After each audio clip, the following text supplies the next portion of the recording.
Буду откровенен. Я пока не нашел обычную, привычную по российским меркам автомойку, где делают все руками люди. Поэтому, если вы знаете такую в Сакраменто, где делают все хорошо, еще и не царапают ЛКП, напишите мне, пожалуйста. А я сейчас покажу то, что здесь практически на каждом углу. Смотрите до конца и внимательно.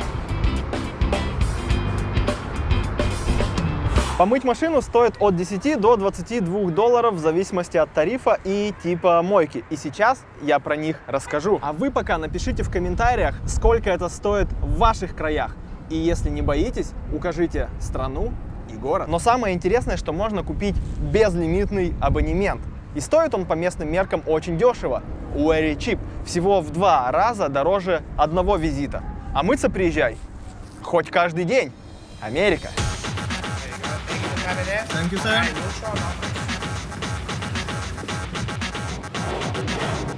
По сути, можно назвать мойку полуавтоматической, потому что люди здесь немножко тоже задействованы. В самом начале они ополаскивают машину из ручных этих пушек, плюс принимают деньги, плюс выбирают, идут к оплате в этот терминал, то есть ты им просто даешь либо карточку, либо деньги, они идут в него, выбираешь один из 3 тарифов, и все, дальше едем.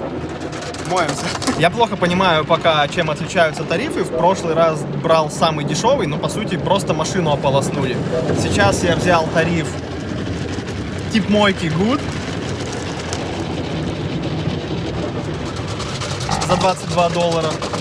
Должны помыть колеса, что-то еще. Плюс я сказал, чтобы ополоснули бэк, кузов пикапа, потому что обычная мойка... Сейчас посмотрим, будет ли разница, потому что при обычной мойке он как был грязным, так и остался грязным. Вот посмотрим, уделили ли они сейчас чуть больше внимания ему.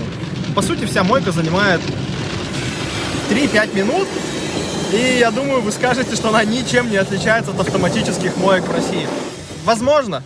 Просто здесь практически нету других. Я, по крайней мере, ручную мойку пока что не нашел. Ну и в конце ребята ее протирают насухо. Конечно, совсем недостаточно по российским меркам, то есть как я привык, чтобы машина была нормальная, без разводов. Здесь такого нет.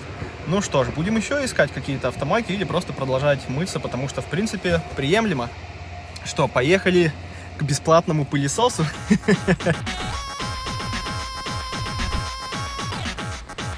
Пылесос бесплатный для тех, кто оплатил мойку.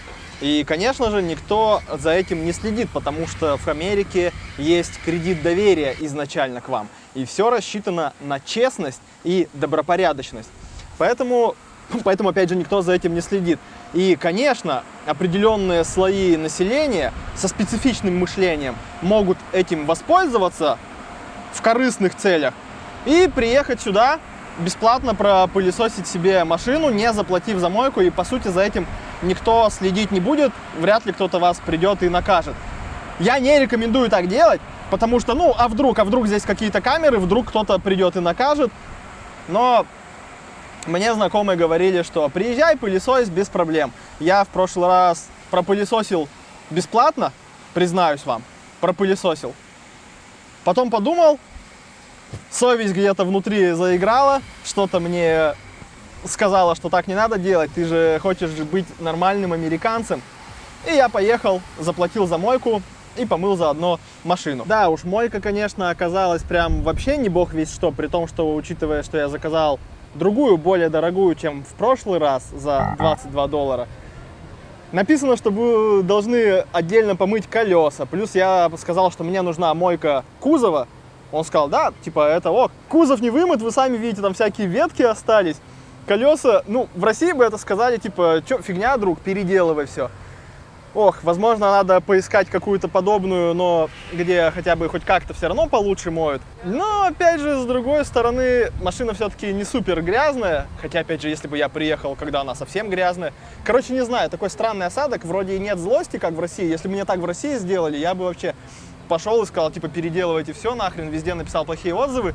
Тут как-то такой, типа, непонятно. Ну, потому что я, опять же, не знаю, как должно быть. Короче, странно. Пишите свое мнение в комментариях, как думаете, что думаете об этом. Так, надо поправиться. Это не абонемент, а подписка. То есть ты привязываешь карту, у тебя ежемесячно, как будто ты подписался на Netflix, ежемесячно списываются деньги с карточки, и Подписка. Короче, это подписка. И ты можешь ездить сюда хоть каждый день. Так вот, я не уверен, что здесь, в Калифорнии, эта подписка безлимитная актуальна, потому что здесь практически нет осадков. Первый и единственный раз я мыл машину 1,5 месяца назад. И посмотрите на ее состояние. Я не считаю, что она грязная. Хотя сейчас январь, месяц дождей. И после каждого дождя здесь каким-то образом чисто. Как так получается? Варламов. Урбанистика.